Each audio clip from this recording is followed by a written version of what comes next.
Condo.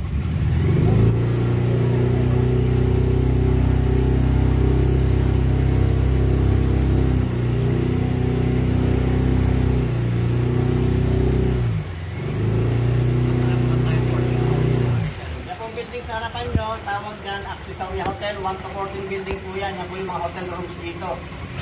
For check-in sa guest. Paano pag tagulan? Tumataas ang tubig? Pero hindi naman maabot siya.